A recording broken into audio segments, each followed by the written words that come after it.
always excited to bring you another edition of OB-GYN Chats because we love to educate, because when we educate, we have an informed nation making informed decisions.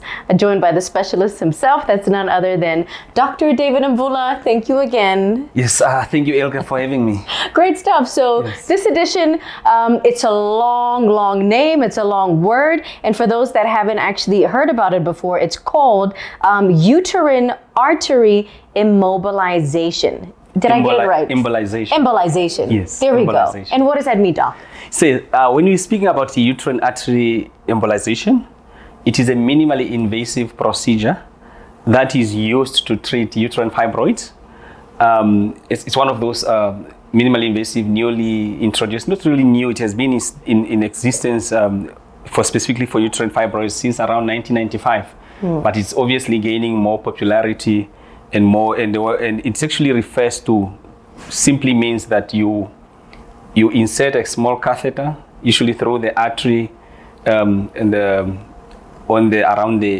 groin area. Then using imaging, you identify the uterine artery, and then you insert small beads that then subsequently, meaning that you occlude blood flow to the fibroids and to the uterus, and subsequently, because of lack of oxygen and lack of nutrients, the fibroids will then get smaller and smaller over time. So, and subsequently that will then improve the patient's symptoms. Okay. We're going to break it down, calling it UAE, just for the rest of the interview. But how is this also different from the fibroid treatments? Yes. If we are to look into simply just summarize fibroid treatments, there's two approaches. There's what we call conservative or definitive management. And when you speak about conservative, uterine artery or UAE embolization is one of the conservative measures where it's not operative. And then the other ones is they are operative, but they are also definitive in a sense that you literally either you do what we call a myomectomy, or to remove the fibroid from the uterus completely, and that cures the uterus from the fibroids. Or in those patients that are not considering future fertility, or they do not want children, you can remove the whole uterus with the fibroids on it, and then also that removes the problem. And if you are to compare between the three, which is now uterine artery embolization, myomectomy, there's also other ones such as radiofrequency ablation. There's also other higher intensity ultrasound frequency. Those are also other form of conservative where you don't really operate or cut them out. But specifically, we're going to focus on UAE and say, for example, operative such as myomectomy. And obviously, if you look at myomectomy and the UAE, they are both conservative in a sense that the uterus is still within the woman's womb. It's not removed. But the other one, the fibroid tissue is still in the uterus with the UAE. It is just getting smaller and smaller, meaning that over time, it can still grow back. It's one of the limitations of the UAE.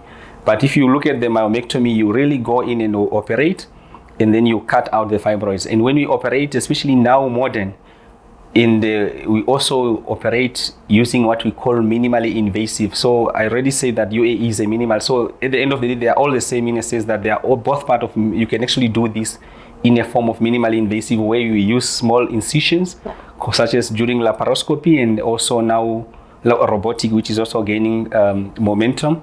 And we can cut out these fibroids through these small incisions. And then subsequently we cure the patients from these fibroids. So if we can really look at them in terms of efficacy, is that these patients with UAE, they are still at risk of getting these fibroids growing over time. Once this is removed, there is a high chance that they may never grow back, although their uterus is still at risk of forming new fibroids, whether with the UAE or not, or whether with myomectomy or not. So to put it simply, they are both form of way managing, and they can be done minimally invasive. Yes, and also to maybe say whether one is, if you do minimally invasive like surgery for UAE, it's usually done in a day. You come in under sedation or anesthesia, and then you go home the same day. But even with laparoscopy, myomectomy can also be done with laparoscopy, and you can also go home the same day. So they are both, they can easily be comparable. But then they will probably then speak what are the issues and who are the really patients who will benefit, maybe we can, as we go into the discussion. Yeah, sure. But maybe let's touch on that right now. What are some of the benefits? in terms of UAE compared to the fibroids, the normal one, the myomectomy. Yeah. So the benefits, obviously, one is, like I said, less hospital stay compared to laparoscopy. Depending on the bigger, you can maybe stay in the hospital for up to 2 to 3 days. But typically with a UAE, you go home the same day, or maybe one day hospital, you go home the next day. Yeah. But that can also be done with myomectomy. The fact that you don't really get incisions done, it is not operative, meaning that you just occlude the vessel and you stop the blood supply. But when we do myomectomy, we really make an incision on the uterus, we remove the fibroids.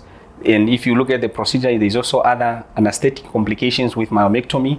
There's also risk of complications to other surrounding procedures when you operate, such as the intestine inside the abdomen, the bladder, and all that. And so those are maybe some of the benefits when you compare the two. That with UAE, it is quite, you put in, you insert the beads, and it ends there. All right. But with surgery, it's like any other operation. It's just that it can also be done in a minimally invasive way. And we mentioned about, the duration of, being hospitalized, some, being discharged the same day. But what's that recovery process like, Doc? In terms of the UAE, obviously, recovery process is just like any other patient. It's also a procedure, meaning that it is prone to complications. And typically, depending if there is no complications, the recovery process is that immediately you go home. Obviously, there will be pain because it's a procedure where they insert that catheter. And then, obviously, now it doesn't mean that immediately once those beads are inserted, the fibroid has already gotten small. It may still take up to 2 to 3 weeks, even up to 4 months, depending on the size of the fibroid, for the fibroids to shrink or get smaller. And then in that process of that fibroid getting smaller and smaller, is that because you have blood supply that has been stopped, you can imagine if you squeeze your hand over time and you block the blood supply, you start feeling those pins and needles and sensations. The same way you start having those type of pain, because it is the same principles that you are stopping blood flow to the uterus and the fibroid. So they will be, during that recovery, there will be mighty discomfort, pain, and all those type of problems. And then unless there are serious other complications, which are also possible with the UAE. All right. Doc, the question is always, after these kinds of surgeries, can a woman still get pregnant after such a surgery? Okay. Specifically, when you're talking about uterine artery embolization, the answer is yes, a woman can fall pregnant with after uterine artery embolization. However, with cautious, and I think this is where we want to pass the message, and especially to the young women that are considering to do a uterine artery embolization. It is important for them to understand or know that from the obstetric point of view, uterine artery embolization is not a first line of medical, treatment option for a woman who is trying to conceive, mainly because of the issues related to the procedure.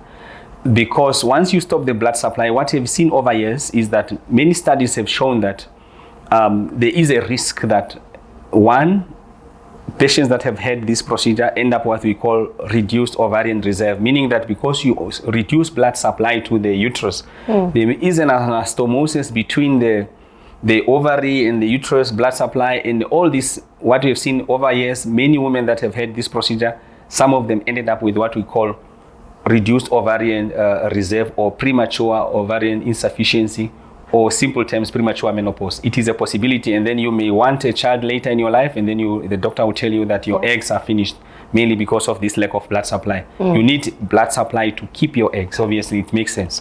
Then one of the issues that we also seen is that women that have had this procedure, they are at risk of getting miscarriage compared to women who have a procedure, for example, myomectomy. And then women who have, they are also at risk of preterm labor. They are at risk of abnormal placentation, specifically placental previa, where the placenta is inserted in the abnormal area where it should not be inserting. So if you to compare with other modalities, other conservative options, specifically the myomectomy, which is a popular procedure that is done, women that are considering fertility options in the future rather have myomectomy, because it has been found that it has better outcomes compared to the uterine artery embolization. Apart from fertility, Doc, wrapping up with the last question, any other side effects or any other things that women should be aware of that might be a potential risk in the near future?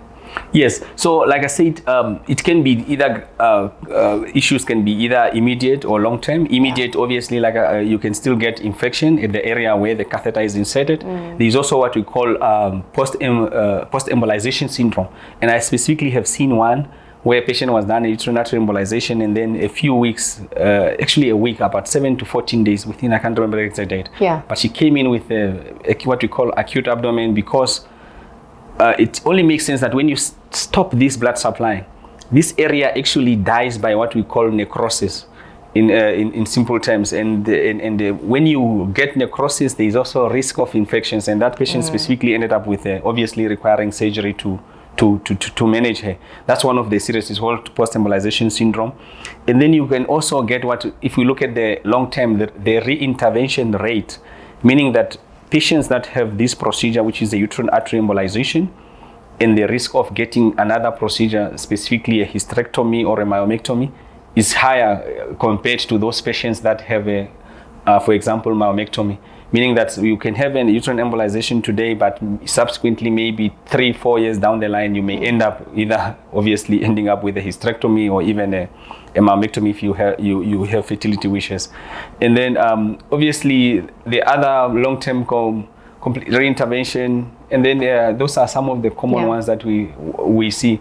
But I think the take-home message on the importance here that we want the general public to really be aware of is that we know that the uterine artery embolization is not done by obstetricians, it's done by the radiologist.